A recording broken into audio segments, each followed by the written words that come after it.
Live from Buffalo State, this is the Sports Reporters Radio Show on 91.3 FM WBNY Buffalo. This is Buffalo's original alternative since 1982, brought to you by the Buffalo State College Student Activity Fee. The Sabres currently have the second worst record in the Eastern Conference at 8-12-1, but have won their last two games and appear to be turning the corner to make a playoff run. The Bills placed the franchise tag on Jairus Byrd Friday, but have another hole to fill following Chris Kelsay's announcement that he's going to retire.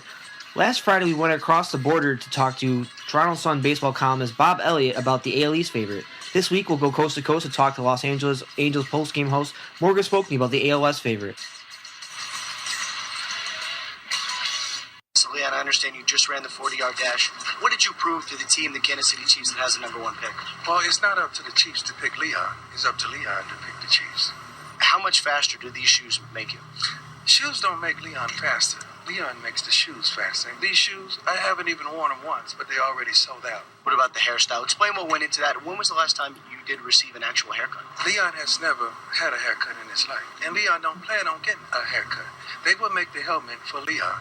And we're live here in the Union over at Buffalo State campus on 91.3 FM, WBNY. This is the Sports Reporters Radio Show. I'm the host, AJ Speier. No Aubrey Gibert today. Instead, we'll have Ryan Scott joined alongside with me. Thanks, AJ. Good to be here. As you heard the big news, Jairus Byrd has been franchise tagged by the Buffalo Bills, meaning he can't go to another team unless they want to at least compensate with a first-round pick. Now, the Bills have another huge hole, as we mentioned in the intro. Chris Kelsay has retired. So we have a huge hole there. Obviously, this past offseason, we had Mario Williams, who we signed to that huge deal, the largest for any defensive player. You also signed Mark Anderson to that huge contract following his 10-sack season with the Patriots. He had one sack this past season and before he had an injury, and we were kind of really limited on a defensive end in terms of depth. Now, without Chris Kelsay and Sean Merriman as a free agent, we really don't have much on this team in terms of depth. What are your thoughts on Chris Kelsay's retirement? Well, obviously, it's ultimately up to the player to make a decision on if he wants to play or not. And, Kelsay's been here a while. You know, he's served the Bills for many years, so, it's like Schobel when Schobel retired. You're going to have to replace him. But Kelsay, as you said, we do have Williams and Anderson as free agents from last offseason, so it's not like we didn't have them. If we didn't have them, there'd definitely be a huge need there in terms of pass rusher, especially with how important that is in today's NFL. But it's going to be somewhat of a blow, especially if Anderson or someone goes down with an injury. We're not going to have the depth that we had last year, but hopefully, knock on wood, that doesn't happen, and we can move on past Kelsay. We still have Spencer Johnson, who was a guy who can play both defensive end, defensive tackle. The question is whether or not they want to keep him on this team. Obviously, this team's looking to save money. You look across the entire NFL, every team's trying to save money. Michael Turner just got released today by the Atlanta Falcons. You look at around the NFL, big other moves. You had the Jets getting rid of Bart Scott, Kelvin Pace, Eric Smith. A lot of teams trying to save money. And with the retirement of Chris Kelsay, the Bills save around $5 million in cap room, which is why they probably decided to go ahead and place that franchise tag on Jairus Byrd. Don't let any other team get to him, because this guy was without a doubt the best safety in the AFC this year. I don't know, but without a doubt, but he was certainly up there. He was a Pro Bowl season, well warranted, and he's shown over time that he's made plays for us. So, he was definitely, him and Levitri were guys that the Bills had to get back. Offensive line and safety, they're big positions. They're good players, and the Bills need to re-sign them. At least with Byrd, we got him for one more year, and hopefully they can work out a long-term deal after that. But one of the biggest concerns with the Bills was their secondary. But the one player who you could really count on was Jairus Byrd. And I mentioned why I thought he was the best safety in the AFC. Ed Reed was the one who got the vote in as the starter for the Pro Bowl this year, but obviously he had to go on to play in the Super Bowl and then win that with Ray Lewis and all of them. And all of them. Well, the rest of the team, because basically it was the Ray Lewis show that won the Super Bowl. Everyone's talking about he's the reason why they won with his "I'm going to retire" speech. But anyway, looking back on Jairus Byrd, you're talking about a player who was known as a ball hawk as a rookie, almost won Rookie of the Year. Then he tried to focus on more tackling, and now he's becoming an all-around kind of safety who can get you the interceptions and can be a factor in the run game. And I'm just curious to see now with our defensive coordinator, Mike Petone, whether or not he's going to blitz more, because that's something the Jets like to do with their safeties. And I personally think that this is going to be a great fit for the Buffalo Bills. The question is now, what do you do with the rest of the secondary? You already got rid of George Wilson. It looks like Norris Cersei's going to take over at the strong safety position. You know you got Stephon Gilmore at cornerback at the one spot. But the other spot is kind of up for grabs still. There's talks that Leos McKelvin might take that job. You have Aaron Williams, who couldn't live up to expectations there. Ron Brooks, who was an afterthought at LSU, but showed some potential this past season. Plenty of question marks in the secondary, but the one player they could rely on was Jairus Byrd. He deserves the money he's about to get. And, I mean, you look over at Chris Kelsay's contributions. One of the big reasons why the secondary struggled was they couldn't get to the passer. I mean, Chris Kelsay had just 2 sacks this past season, and if you're going to be a defensive end in this league, you have to get to the quarterback. Mario Williams barely got over 10.5 sacks. Everyone was complaining about him because he had 3.5 sacks the first 7 games of the season. Look at Wannstedt, and I think he's also part to blame for what the defense did last year because it was so repetitive to watch the games. It was just line up in the 4-3 and rush 4, and hopefully they get there. And, a lot of times they didn't, especially look at the Jets game to start the year. I mean, Mark Sanchez tore us apart, and he's Mark Sanchez. Obviously there's something to be said that the secondary's not where it should be. And if, there are guys running wide open, it doesn't matter how good your front 4 is with, Darius and Kyle Williams and the defensive tackle spots. If there are guys open and can't cover, the quarterback's going to hit them all day. So, look at what Alex Smith did to us, too, when we played in San Francisco. So there's definitely problems on the defense. If it was Wannstedt, if it was the players, if Mario Williams will be better for his injury, who knows. But definitely there's a lot that needs to be fixed in terms of the defensive side of the ball. I would have to definitely agree with that. But you're talking about Chris Kelsay, a guy who ended up on the IR this past season, a season-ending injury that occurred to his neck. He has to worry about his future as well. And I mentioned that he wasn't really that much of a pass rushing specialist. He had just 32.5 sacks over his career. He's one of those guys who can give you a great presence stopping the run, which is something that you'd rather have your linebackers do. Obviously, you take anything you can get from your linemen, but it's more about taking on the double teams, letting the linebackers do their job. One of the biggest holes the Bills have had on their roster this past season was the linebacking core, and arguably their best linebacker was Nick Barnett, and now he's let go. So some of that money that was tied to Chris Kelsay can now go toward the linebacker core. There's a lot of great free agents out there.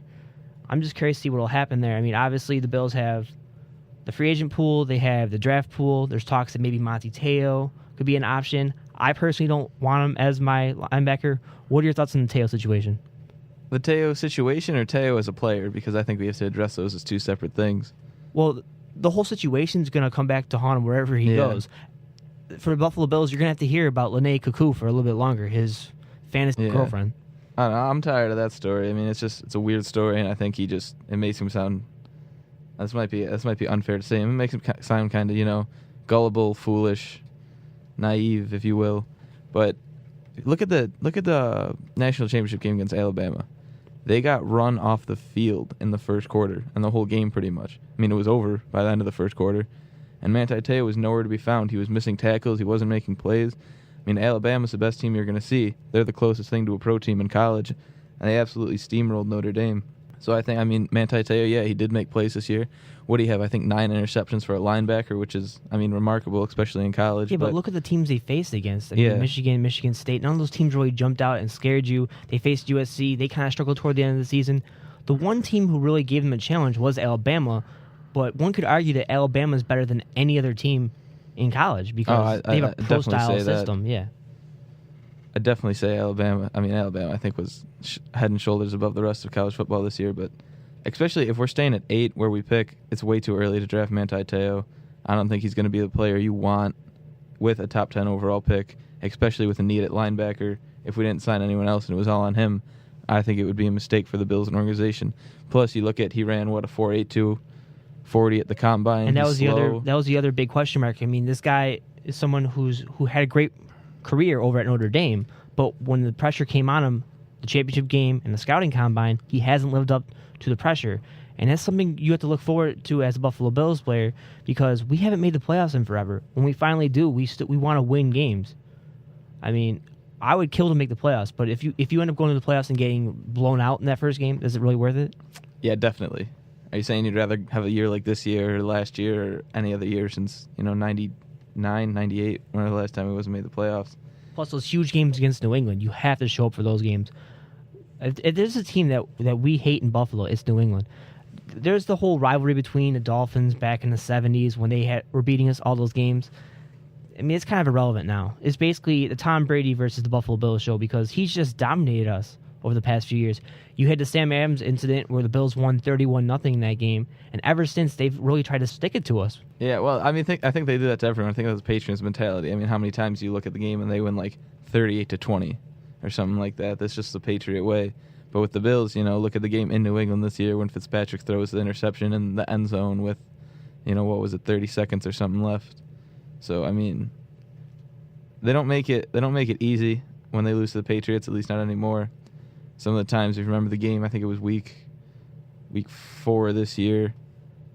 I was early in the year, and we were up, and the Patriots just lit us up in the second half, and it was brutal to watch. So, I mean, New England, AFC winners a year ago, AFC Championship game this year. They're a good team, and they're going to be good for a while as long as they got number 12 at quarterback in the hoodie calling shots. So it's something that the Bills are going to have to get past. Yeah, and the thing with Brady is he signed that new contract. He had it restructured. I believe he's making somewhere like around $11.5 million per year now. The whole idea behind that was to serve enough cap room to re-sign Wes Welker. There's talks that Brandon Lloyd might not be back after this season. There's plenty of receivers out in the free agent market. People like Mike Wallace. You have Dwayne Bowe. We have a caller right now on the Sports Reporters. Caller, you're on the air. Hey, how's it going? Long-time listener, first-time caller here. How you doing? Les, I just want to get something straight. The Patriots are not a good team. All right. They are the greatest team. I'd have to agree with you on that. I think the Baltimore Ravens might disagree with you on that, though. They might. But, I mean, you got the world's greatest quarterback of all time. And on top of that, they're the most American team. Yeah, I have to agree. I mean, they find a way to choke the last 2 Super Bowls they were in, obviously, against the Giants. They found a way to choke against the Baltimore Ravens in the AFC Conference Championship. But this is a team that had a great dynasty Brady's first few years in the league.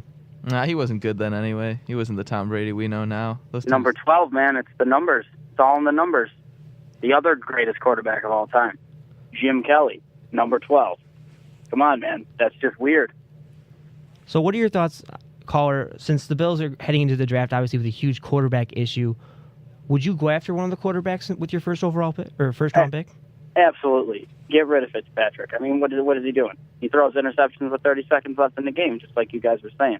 Guy's never been any good. But it might not be the Bills' fault. If you look back to, I think it was the 99 season, Rob Johnson gets hurt. They put Doug Flutie in, and he goes on this winning streak, takes them into the playoffs. Should have been in the whole year. Johnson gets better, comes back. They lose against the Tennessee Titans. Plus, I think it's upstairs. If the Bills took Geno Smith, I mean, he's number 12. So, it's all in the numbers. It's all in the numbers, man. All right, thank you, caller, for calling in. Have a good one. All right, thank you. But yeah, I'd have to agree. Quarterback's the most important position on this team. The Bills have to address that position. I don't know if you can find it in the draft, though. It's kind of a weak class. There's talks that maybe Geno Smith could be the next RG3, possibly. I just don't see it from what he did at West Virginia. The Big 12 isn't really known for their defenses over there, which is where West Virginia is now. They were in the ACC before. Big East. Oh, Big East before, Big yeah. East, yeah. Big East before. Big East that's a mess. Yeah, I mean, look, and then that's the whole conversation that people are talking about now. Is you have Doug Marrone as the head coach of the Buffalo Bills. He comes over from the Big East, where they were just a 500 club, or 8-5 club, obviously now, but he was 500 over his career there. You got to wonder though, if the Bills were to go that route with Ryan Nassib, could he lead this team to the playoffs?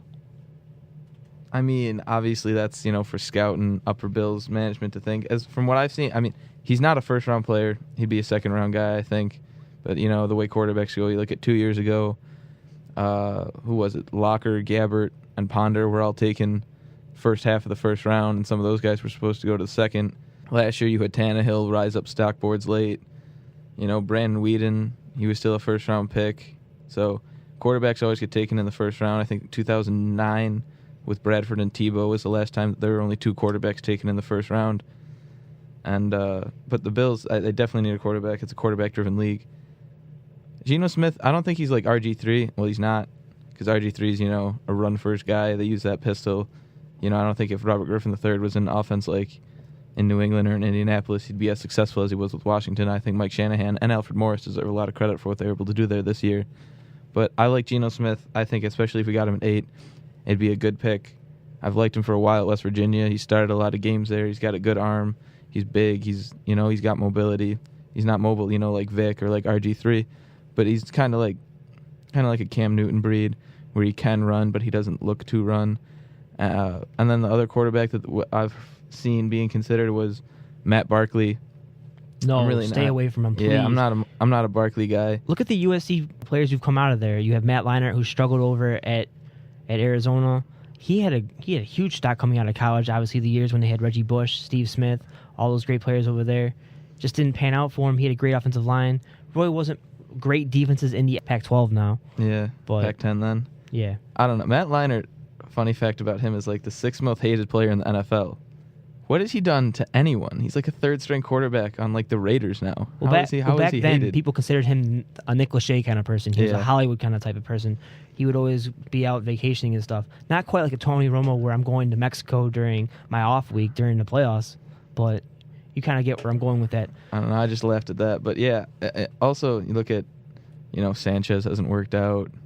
Castle didn't really work out. So a lot of USC guys. And you look at Barkley overall. This year, USC was number 1. They were supposed to be a team that could knock off, Alabama or LSU from the SEC. And what did they end the year? Like 7-6 or 7-5 or something? I mean, I know he got hurt in the bowl game, but that's another thing. He hasn't thrown in 3 months. So that's definitely a red flag. Plus, he never really had the explosive arm that you need in the NFL. Like Fitzpatrick never had an explosive arm.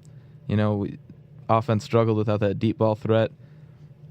And plus, he had Marquise Lee and Robert Woods on the outside. 2 great receivers. Robert Woods is going to be first-day pick this year, I'd assume. Marquise Lee next year, if he continues on his projected path, will definitely be a first-round pick. So yeah, but USC receivers haven't really panned out well in the NFL either. As I mentioned, Steve Smith was a guy who had potential coming out of college. He goes over to the Giants. He has a good year there. He's kind of struggled since he had the injury. He went to the Eagles, didn't really do much. Went to the Rams, I want to say, didn't really do much. He was like a 4th string there on like the Rams. There was another player, I believe his name is Dwayne Jarrett, who went to the Carolina Panthers. Yeah, he was a He had a second-round pick. huge potential coming out of college, never panned out. Never could be that number 2 receiver that the other Steve Smith. Yeah, you had Mike Williams, in 2005. He was never anything. He actually had one good season, I believe, with the Seahawks 2 years ago. Yeah, but it wasn't. He had weight issues. I mean, he was up at 300 pounds at one point. Yeah, he's had a tumultuous career in the NFL. And there are still some other USC receivers who I can't think of them right now, but they haven't really panned out. I mean, Fred Davis went to USC, but he's a tight end, and he's the one guy who has had a good NFL career if he stayed away from the off the field issues. I mean, you look over at someone like Lendale White, who was splitting carries with Reggie Bush at the time. He really has been inconsistent in the NFL. Reggie Bush has kind of struggled himself. I mean, he has had some success in certain games with the Miami Dolphins, but he's a system back. I believe it was a system team over at USC. It just doesn't pan out when you make it to the NFL. There is one USC player that I would consider if, for instance, the Raiders were to draft Geno Smith with the 3rd overall pick. There's talks that they would cut Carson Palmer. I personally, if I were the Buffalo Bills and I saw Carson Palmer as a free agent, I would actually consider him into a contract. Because you remember what he did with Cincinnati. He actually didn't have that bad of a year this season with the Oakland Raiders. I believe he had 22 touchdowns, like 11 interceptions, something like that. He threw for over 4,000 yards, and they didn't have any receivers over there. Their best receiver is Darius Hayward-Bay. Yeah, I mean, Palmer's a guy who definitely, he has skill. He's a number 1 overall draft pick, and, I think if you look at if it's Palmer, Fitzpatrick, or Palmer, or Tavares Jackson, I think you definitely go Palmer. But, I mean, that's a big conditional statement. It's if the Raiders draft Geno Smith and if they cut Carson Palmer, would we consider him? But I think if we didn't draft a quarterback, like if we wanted Geno and then, there was a gap between Geno and whoever we have rated at 2, if Geno's our 1, assuming, I think that Palmer would definitely be, one of the better options out there compared to someone, like Matt Castle, or obviously Alex Smith has been taken now by the Chiefs. Well, so. not officially yet because they can't trade until sometime in March. I forgot when. I mean, obviously today's March 1st, but there's a certain cutoff date for the. I think it's the 14th, but I'm not sure. Yeah, it's something like that. I would check on that. For some reason, the internet's working slow right now in Buffalo State, so I can't really look it up. But looking back on what you said, I mean, Alex Smith's now off the table. The Bills can't go after him. There's potential to go after Matt Castle, a guy who has a weak arm, kind of like a Ryan Fitzpatrick. I don't want to go after him. I think he was overpaid. The moment they took him out of New England, that was a system team. A lot of people... Well, he had a good year in Kansas City in 2010. 2010. They won the West. I think they lost to Baltimore in the first round of the playoffs. So, I mean, at least he's, had some experience. I remember when he was on New England in 2008 after Brady got hurt in the first game, ironically, against the Chiefs. I think they were 10-6 that year, but Miami, that was the Wildcat year, and Miami won the division, but still 10-6 is a good record. You take that in Buffalo any day of the week. Oh, yeah, definitely. Because, I mean, we already mentioned we haven't made the playoffs since Music City Miracle. I mean, I think Baltimore this year was 10-6, right? Yeah. 10-6 or 9-7, and they won the Super Bowl, so... I mean, we saw the year before that with the New York Giants barely sneaking into the playoffs, and they ended up winning the Super Bowl. Anything's possible once you get in there. All you have to do is win three or four games, depending on where you are. Well, at the end of the year, yeah. In the playoffs, yeah. But as far as the Bills are concerned, I mean, you need a quarterback. Like I said, I don't know if you can find it in that first round there. I don't really like Geno Smith. I don't really like Matt Barkley. Well, who would you want at 8? If I had to choose, I might actually go cornerback there and go with Alabama's D. Milner. But I personally don't think he's going to be. Yeah, he's going to slide that far. I think the he'll Detroit be there Lions need him more than we do. Detroit needs a lot of help. I mean, obviously, a team picking in the top 5 needs a lot of help. But they've had cornerback issues forever. Yeah, definitely. Some of the guys when they played this year, I had no idea who they were. I'd never heard of them. They don't even like use their running back either. And obviously, Javid Best has had concussion problems there. But you have Kelvin Johnson, who's arguably the best receiver in the NFL. I'd say he is. Potentially could be the best of all time. You already look at what he's done in his first few years. There's already drawing comparisons to Jerry Rice. He broke his receiving yards record. So, but at 8, I mean, I would like Geno Smith because I think we need a quarterback. It would energize the fan base. But assuming if we don't go Geno, I don't think we'll take him. I don't know. It just doesn't seem like a fit. Although but we did have conversations. Remember the one year when Cam Newton was drafted? The Bills might have went after Blaine Gabbert. So don't play anything past Buddy Nix. And I remember Ponder was rumored to be going to the Bills too, but obviously Minnesota jumped up and took him. Another quarterback really quickly who has been taken off the table is David Garrard, because there's talks right now that the Jets are closing in on a deal with him. But I don't know if you want Garrard. He's had problems in Jacksonville and Miami, so he's had back problems. His time's done. I mean, he had a chance to win the Miami starting job when it was him, Tannehill, and Matt Moore going for the job, and he had to get taken out of training camp because of his back. Yeah, he got hurt. He was actually the starter and got hurt, so then they had to turn it over to eventually Tannehill, who, I mean, I guess it worked out for him, but obviously it didn't work out for Garrard. I don't know if we'd want to take Milner, because it'd be 2 straight years with a cornerback, and I don't know if you want to do that. I think you need to see what you have in Gilmore first. Well, I mean, you could have both corners, and then you have it locked up for the future, because as we know, Aaron Williams, from what you saw this past season, doesn't have it. I think at 8, I think we either need to go quarterback, linebacker, or maybe wide receiver. And the only wide receiver I think we could take at 8 would be Cordell Patterson from Tennessee, who I like a lot. I think he's got all the makings of a good wide receiver.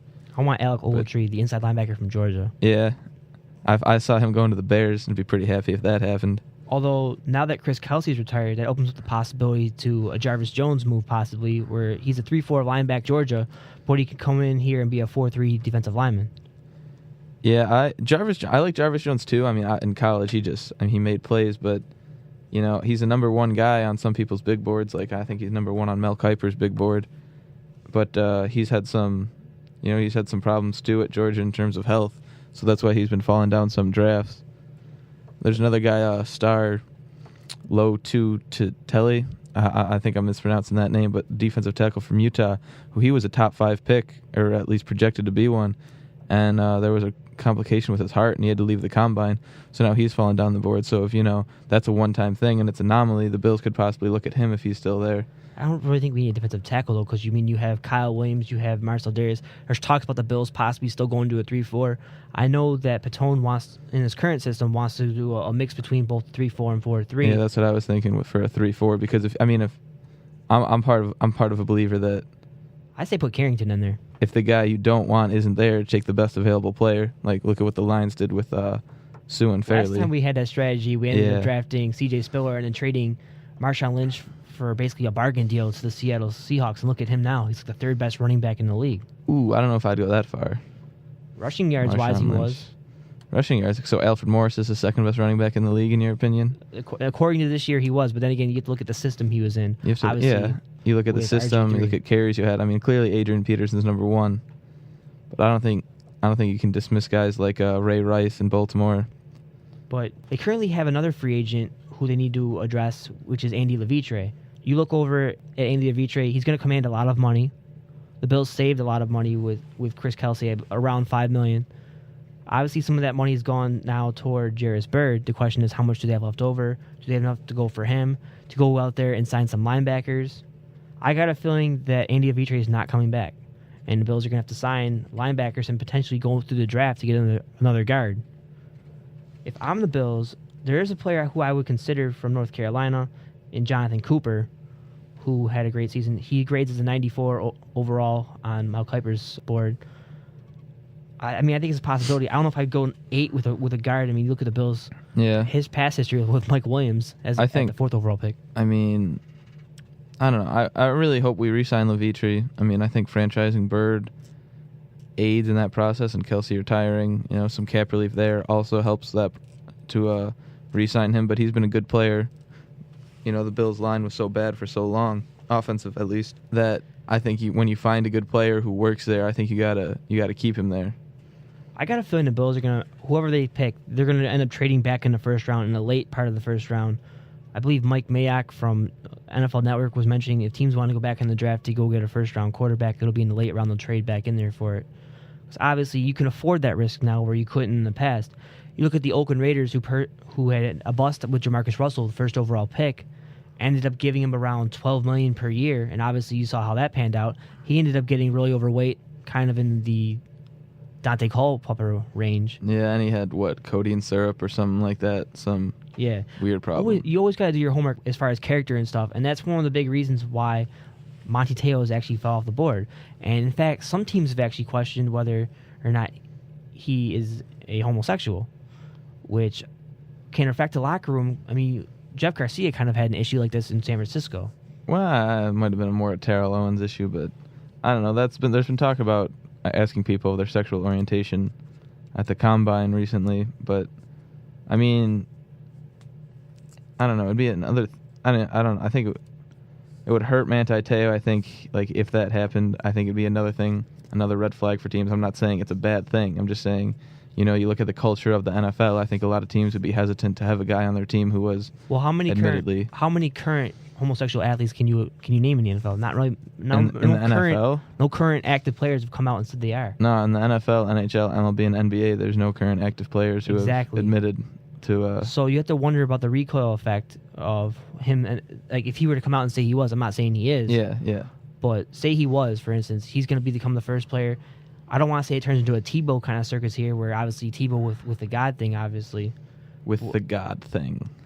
Well, with God and him being so spiritual and religious, there you go, the way he is. But it's just something you have to watch out for. It's going to become a media circus if you draft Monty Te'o. Yeah. So I'm not taking Te'o in this situation. I would either go with Alec Ogletree, or I'm looking at potentially maybe a defensive end, cornerback. Ogletree, I like Ogletree a lot. I don't think if he's top 10, that might be a different debate. There's still all the private workouts and pro days people have. So and we still got just under 2 months until the draft, so there's time for things to change. But, I like Ogletree. I really like Geno Smith. I like Patterson. I think any of those guys for the Bills at 8, assuming we stay there, would be a good selection. And then, obviously, as you mentioned, the Bills with a huge wide receiver concern. There's no really big names out there like a Des Bryant or Kelvin Johnson, anything that the Bills can go ahead and draft, or even an A.J. Green. So maybe a Mike Wallace, Dwayne Bowe, possibly target them in the offseason. I'm not saying they'll come here or not, because you remember we had Robert Meacham locked up last year. We thought we did, and he ended up signing with the San Diego Chargers and being a bust over there. So yeah, I think priority we should work on Levitre and getting him before we go after someone like Greg Jennings or Mike Wallace or someone like that. They have to establish an identity as far as the Bills are concerned, because there's talks with Steve Johnson possibly going into the slot. So the Bills would then have to go after 2 outside receivers. That's probably the reason why they're not going to tender David Nelson, which is kind of surprising because you look at the success he had when he was healthy. He's a 6'5" guy who can play the slot. Really tough matchup for people. Yeah, true. That probably came down to a money thing too, and also probably didn't help that he missed all last year. And another big weapon the Bills are going to end up losing is Scott Chandler because he had the ACL injury. You don't know if he's going to be back in time for the season. I don't think he will be. We didn't use Scott Chandler that much anyway. I don't know if that'll change under Marrone or not, but, I mean, he was only really used in the red zone. You never really saw him, between the 20s. Which is kind of surprising because he was one of those guys who had previously played with Antonio Gates, Jason Witten. He was mentored by those guys. You kind of figured that the Bills would find a way to give him the ball more, but apparently Chan Gailey and all his other prior systems wasn't really a big proponent of using the tight end. He saw him as an option in the red zone. You would see him, you would see David Nelson. They would become more involved 2 years ago when the Bills were good in that 5-2 run. So it'll be interesting to see what Marrone does with this team. But you mentioned there's too many holes in the defensive end. Mario Williams does not solve all of them. You spend a lot of money on him. There could be a potential of talks about him being traded down the line if the defense continues to struggle, because obviously he's your big name player. But the problem will be in the future will be, do you want to take that kind of contract if you're on their team? But we're going to end up heading over to break. We have Morgan Spokny, the Los Angeles Angels postgame host, will be calling in the second half of our show to talk about the Angels and whether or not they are the best team now in the American League. I mean, one could argue with the acquisition of Josh Hamilton that they are. I mean, you have Albert Pujols from last year. You have Mark Trumbo. You have Mike Trout. That's 330-plus home run hitters right there. And then you add somebody like a Josh Hamilton who has 43 home runs. This is going to be a really good team this year. The other big team we mentioned from last week was the Toronto Blue Jays. With the big deals they had, they added some speed to their lineup that featured power. Obviously, Jose Bautista struggled this past season with 27 home runs. He had a poor batting average as well. You had Edwin Encarnacion with 43 home runs. So I think those are the two top teams. You have to include the Detroit Tigers in that conversation as well. The Rangers and Yankees have been around for the past few seasons, but they regressed this past season because you look over at the Rangers, they're without Josh Hamilton. Now they put Leonis Martin in there, who was a below 200 hitter, who's going to be starting now. You have Lance Berkman, who's now a member of that team. How will he handle the lineup? Look at the A's, too. I mean, playoff team a year ago. I think they got a good pitching rotation. Obviously, Jared Parker leading it. I really like him. So, I mean, Billy Bean and Moneyball, you can't really discredit that. So, yeah, and then real quick before we go to break, and then you look over at the Yankees, they have some of their own problems. Alexander Rodriguez is no longer... Why'd you say Alexander? I don't call him A-Rod. Alex Rodriguez. Fine, I'll go with that nickname. Alex Rodriguez is currently injured, and there's potential that he might not ever play again because he's on the PEDs list in Miami. You'd have to assume if they can find proof that he took steroids again, he might be out of the league, and the Yankees get their money back. They have Kevin Youkilis now playing third base. He struggled this past season, 235 hitter.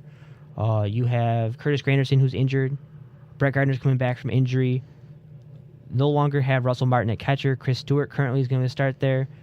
A lot of old players on this team, pitching staff, all that. We'll get to that when we come back from break, though. We have Morgan Spokny calling in at 3:35. The Guitar Factory.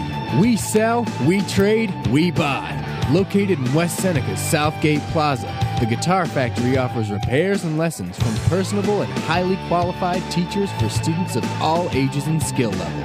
We specialize in private music instruction for guitar, bass, drums, and piano, with lessons customized to meet the individual needs of each student using positive reinforcement. Visit theguitarfactory.com or stop right in to view our selection of major leading brands of guitars, amps, drums, and PA systems. The Guitar Factory in West Seneca's Southgate Plaza. Email us at lessons@theguitarfactory.com to stop dreaming and start playing. What the hell is going on? We are the people who make sure things happen according to plan. We monitor the entire world. Just remember, we tried to reason with you. We are 91.3 FM, WBNY, Buffalo's original alternative.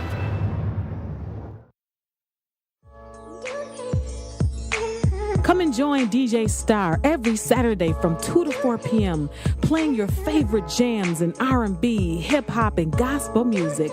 Catch DJ Star only on 91.3 FM, WBNY. This is your 91.3 FM 30-30 Sports Update. The Clippers are now on a 4-game winning streak since getting Chris Paul back. CP3 scored 29 points in the Clippers' 99-91 win over the Pacers Thursday night. The Bulls drew a game closer to the top spot in the Central Division after defeating the 76ers 93-82. Joakim Noah took advantage of their weak front court, scoring a triple-double of 23 points, 21 rebounds, and 11 blocks. In the only other game Thursday night, Kobe Bryant had 33 points in the Lakers' 116-94 defeat of the Timberwolves as they try to keep their playoff hopes alive. Big games tonight include the Grizzlies taking on the Heat at 8 p.m. on ESPN, and the other is a battle of the top two Pacific Division teams, with the Nuggets hosting the Thunder at 10:30 p.m. also on ESPN. This is your 30:30 Sports Update on 91.3 FM WBNY.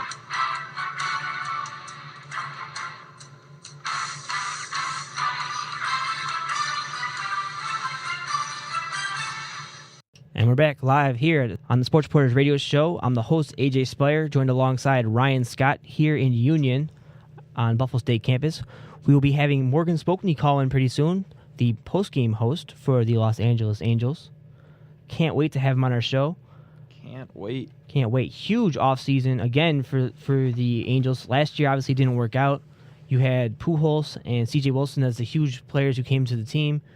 For some reason, though, they fell just short of making the playoffs. Even with Trout's season, they still didn't make the playoffs. This season, though, he gains around 30 to 40 pounds.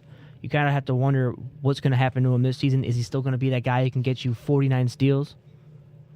But you look over, they have Josh Hamilton, a 43 home run hitter. You have three other 30-plus home run hitters on that team. Pujols had 30. Trout, as I mentioned, who had 30. You had Mark Trumbull as well. So plenty of options on this team. They have speed as well. Eric Ibar can get you some stolen bases. Howie Kendrick's another great player. Peter Borzos will now be starting in center field for this team. Kayaspo, too. He's too. got some wheels. So plenty of options on this team. Their pitching staff's still pretty good. I mean, you have Jared Weaver, who is an AL Cy Young candidate every year.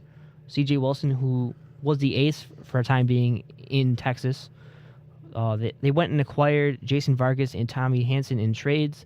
They go and sign Joe Blanton, who's a fly ball pitcher, but he's going to a pitcher-friendly ballpark, so that could probably benefit them there. They had some closer issues this past season. They went with a split between Ernesto Frieri and Scott Downs.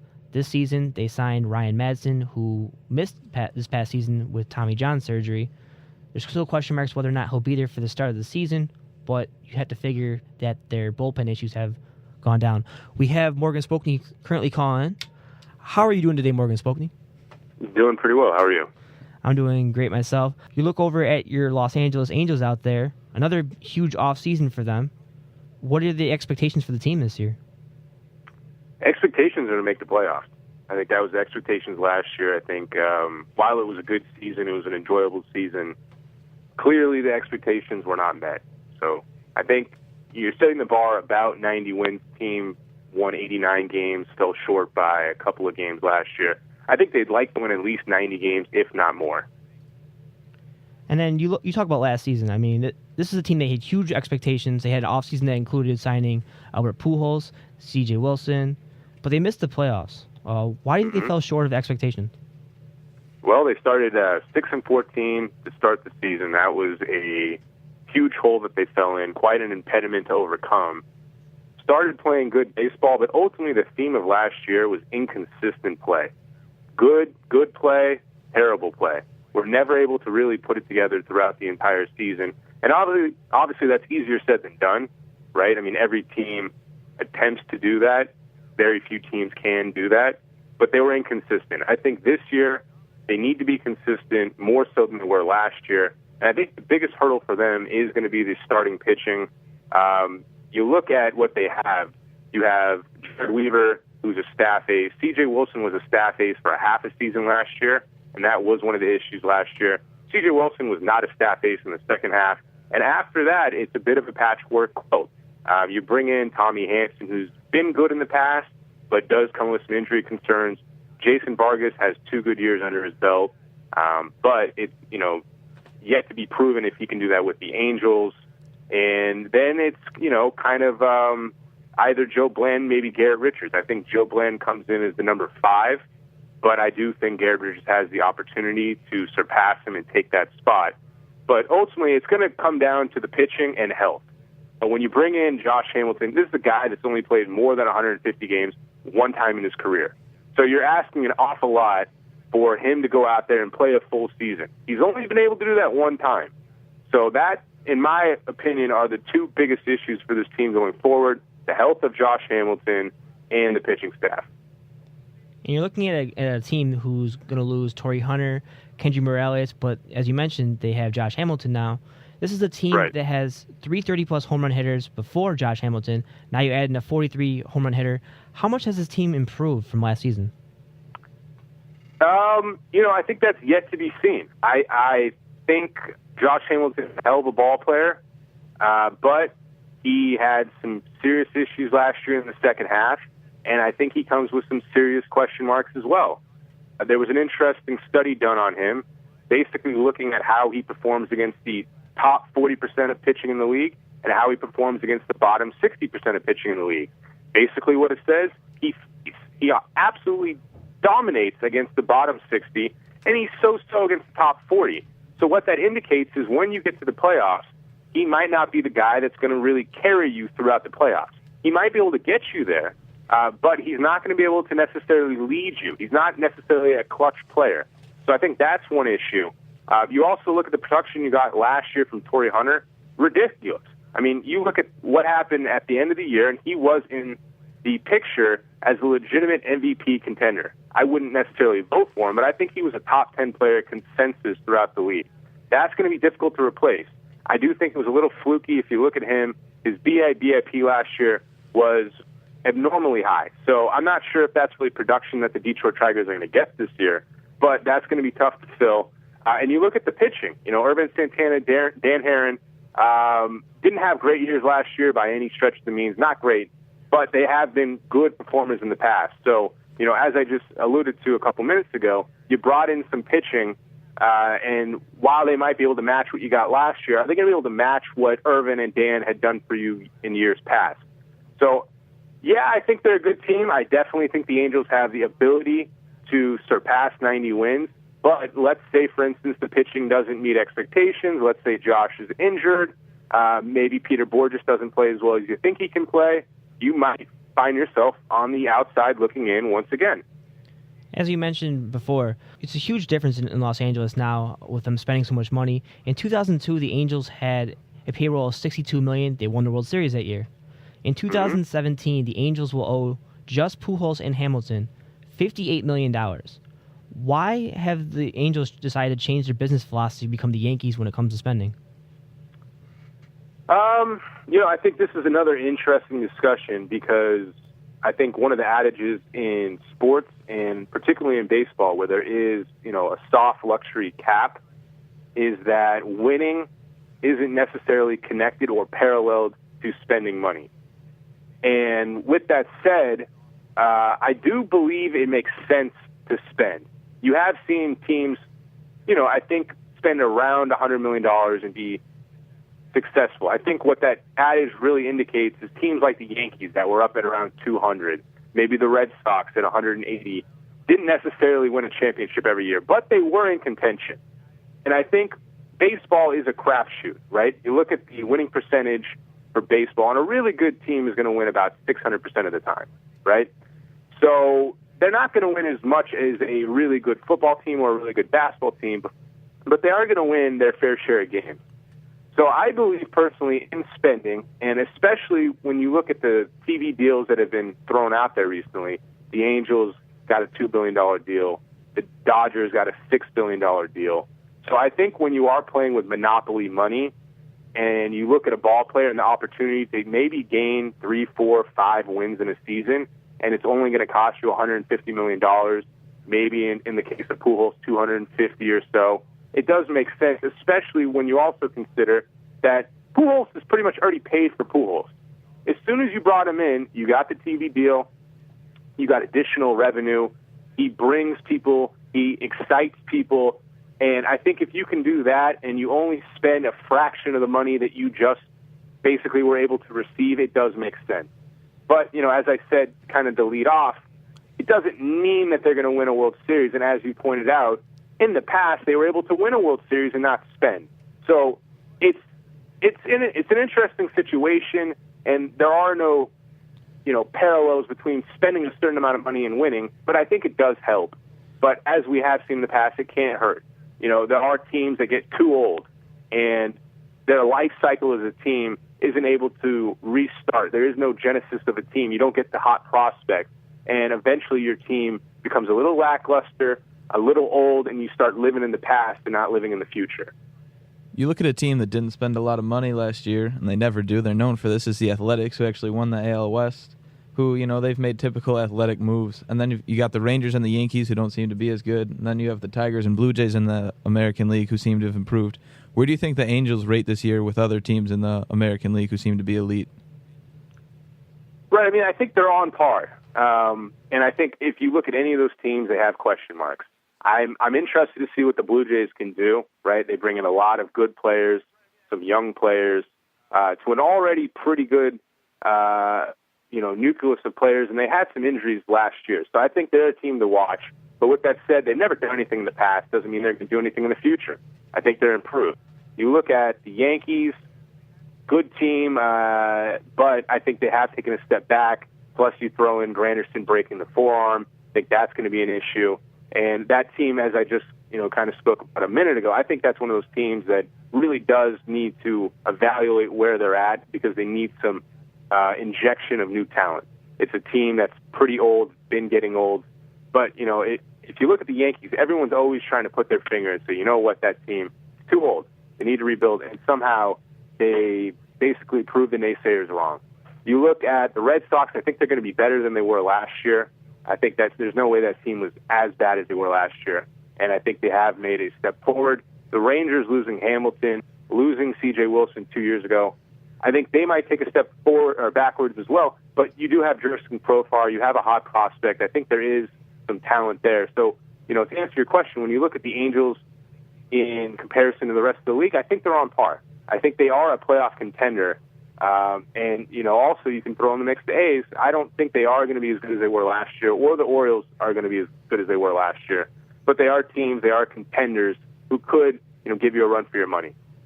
You mentioned that you think that the Angels could be a playoff team. The Angels' payroll last season was around $160 million. If the Angels were to struggle again this season, how much job security does Mike Scioscia have? Yeah, I've seen reports and we've had discussions with people. He could be in jeopardy of losing his job. What he has going for him is a long contract. So if you were to get rid of Mike Scioscia, you're going to have to pay him a lot of money to go away. And in my opinion, that's a bad business move. To pay $20+ million, maybe you can negotiate, make it a little bit less. But to pay that much money just to make a possible problem disappear doesn't make a lot of sense. So he could be in trouble. I think he's going to be all right. I think this team is good enough that they're not going to start 6-14. But let's just say, for instance, they do start 6-14. The rumors are going to start right back up again. Does he need to go? Does Butcher need to go? You saw last year. I do think the fans had an influence in getting Mickey Hatcher out of town, and it's really terrible to think that a team reacts. They're so reactionary to their fans, but I think that is possible. I think it could happen again. Last year, one could argue that Mike Trout was snubbed from the winning the MVP award. He's added around 30 to 40 pounds this season, so what should we expect from him? Personally, I think he has the ability to go 40-60, and I think he can remain a 300 hitter. It's possible with that weight gain that it might take a toll on his ability to steal bases. It might impact his ability to navigate the outfield. It could increase the likelihood that he gets injured. I think at this point, I think he's fine. He's so young that I think his body will be able to carry the burden of an extra 20 pounds. And also keep in consideration that he was kind of this weight last year prior to getting sick and losing the weight. So it's not like he's venturing into new territory. He's really establishing a weight that he's played at in the past. So I think that's something important to think about. And I think, that he is that special rare breed of player who is capable of putting up a 40-60 season. No one's ever really done this. You can look at some guys, Eric Davis, who have been able to kind of do this for a couple of seasons. I think he's even better. All of last year, you saw the comparison. that Mike Trout is doing something that no one's ever done at this age. Mike Trout's doing something that Mel Ott did. He's doing something that Willie Mays did. He's the only player to ever do this. So I believe he is that special. Typically, when a player puts up a season like that, a 20-year-old season where he's an MVP candidate, possible winner, you would anticipate some regression back to the mean. But in this case, I 100% believe that he can play at the level he was playing at last year or possibly even improve. I think he is that special. All right, so you look over at the Angels lineup now. You have Trout leading off. I think it's safe to assume Pujols, Hamilton, and Trumbo will be the 3, 4, 5 hitters. Which player do you think the Angels ideally want to be the number 2 hitter? Personally, I would put Eric Aybar in the 2-hole because while he doesn't have a great on-base percentage, he is a good player in terms of moving other players throughout the diamond. He can bunt. He's led the American League in infield hits the last couple of seasons. He doesn't strike out that much. He has the ability to hit to all 3 fields. So in my opinion, I think he is the best fit on that team for the number 2 hole. Now, let's say, for instance, that Peter Borges is able to play like he played 2 years ago and not like he played last year. Well, then, of course, he would be a good fit for the 2 hole as well. But last year, he only stole 2 bags. So if he doesn't have any ability to steal, then I really think Aybar has the upper hand when it comes to the 2-hole hitter position. But if Peter Borges can get that 20 to 30 bags like he did 2 years ago, then he would be a good fit. But for me, it really hinges on that hip. I think he really downplayed the health of the hip last year because there's no way to explain the lack of steals, the lack of aggression, the lack of ability and want to take a base other than it was an injury. And we did not hear that. He did not say that it was an issue. Management didn't say that. The media didn't really point to that. But it really can only be explained by the health of the hip. You look at a problem the Angels had last year, it was their bullpen and especially the closer role. It was kind of a committee role for part of the year. Ryan Madsen's now on the roster, who's shown in the past that he can be a closer and work the 9th inning. How do you think that Madsen will do, and have the Angels addressed their bullpen concerns from last year? Right. Last year, the Angels blew 20 saves last year.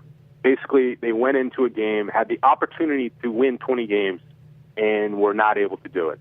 And if you look at what happened last year, you missed the playoffs by a game. And really, you had 2 more wins than the Detroit Tigers, who went to the playoffs and went really deep, went to the World Series, ultimately lost. But if you win a handful of those games, it's a completely different story, and you're probably able to capitalize on your dominant starting pitching a little bit more than you were able to last year. I think the bullpen is improved. You bring in Sean Burnett, who's a lefty, who also has the ability to neutralize righties. I think that's a big move, and I think ultimately Jerry DiPoto saw that. And I think there is some sort of disconnect between the front office and Mike Scioscia, and I think this is a move where he says, you know what, hey, Scioscia, you really can do no wrong here. Here's a guy good against lefties and righties. You bring in Ryan Madsen coming off Tommy John surgery, who has proven in the past to be a dominant reliever. I think he has the opportunity, but you never know until he really gets on the mound, right?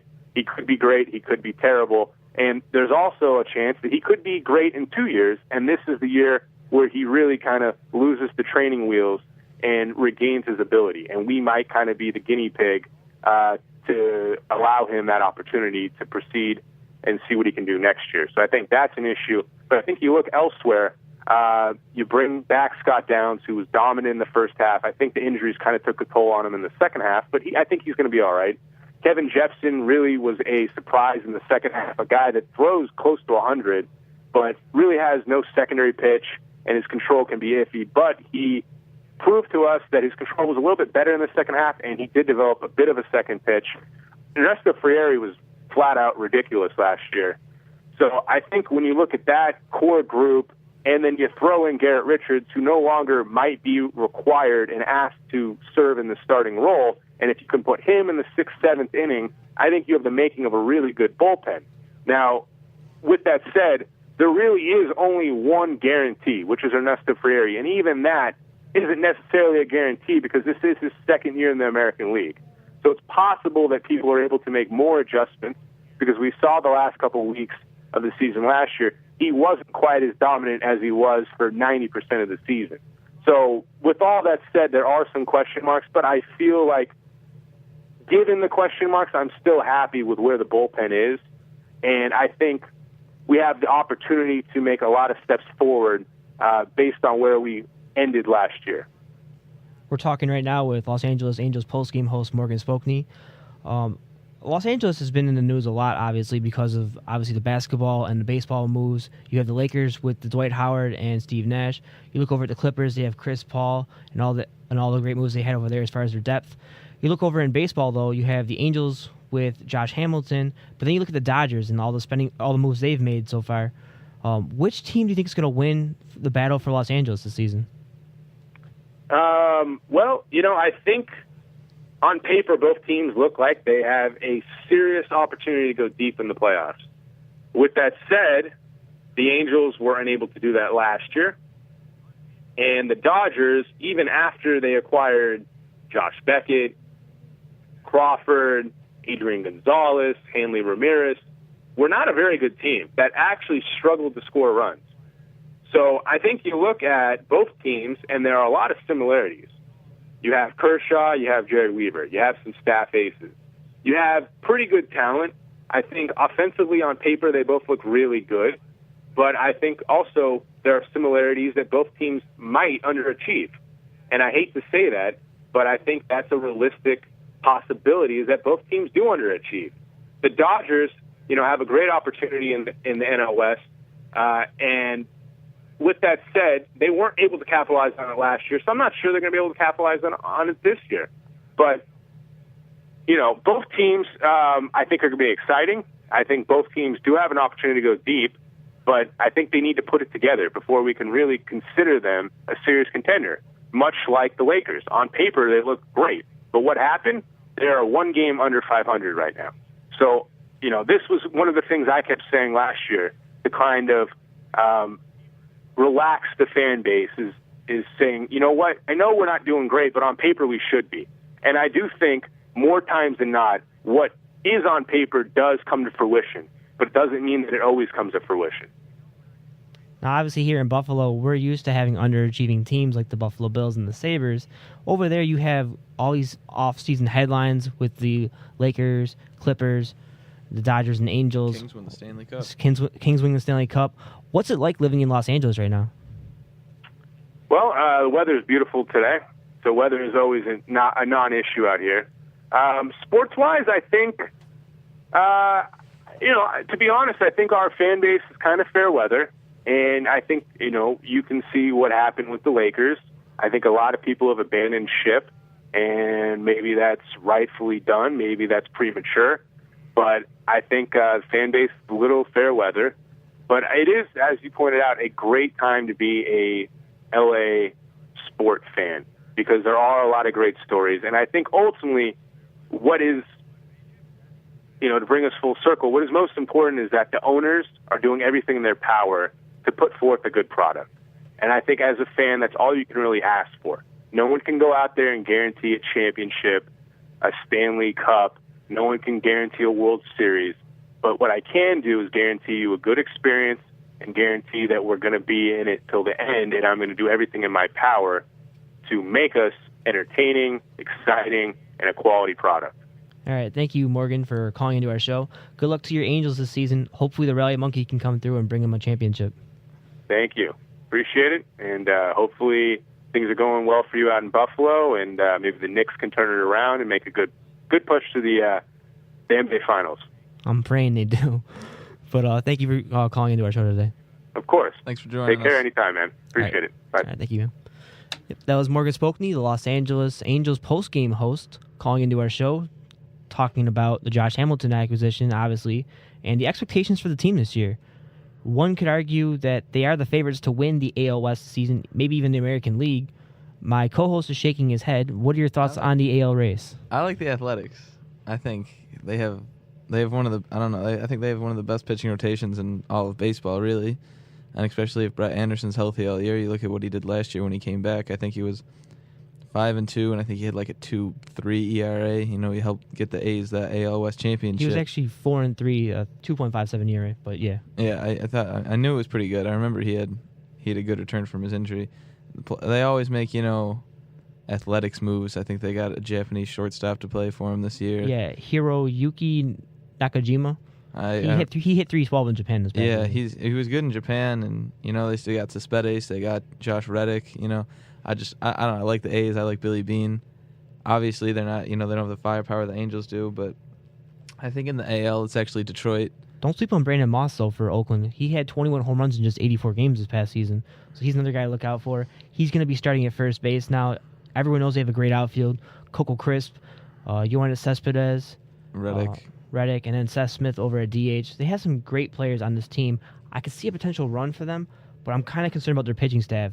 You look over at Anderson, he's come off an injury. You have a lot of young pitching. You have Jared Parker, Tom Malone, A.J. Griffin, Dan Straley, who dominated minor leagues in terms of strikeouts. You have a bullpen where Grant Belfour's coming off of an injury. Currently, Ryan Cooks will be your closer to start the season. He blew 7 saves out of his 21 chances last year. A lot to be concerned about there in Oakland. I personally think with the moves that Los Angeles made, going to get Ryan Madsen, if he can be that player he was before the Tommy John surgery, you could have a really good team there. Tommy Hanson had potential when he was with Atlanta. He could be a solid 3 starter there over with the Angels, especially in a pitcher's ballpark. Blanton kind of concerns me. He gives a lot of home runs.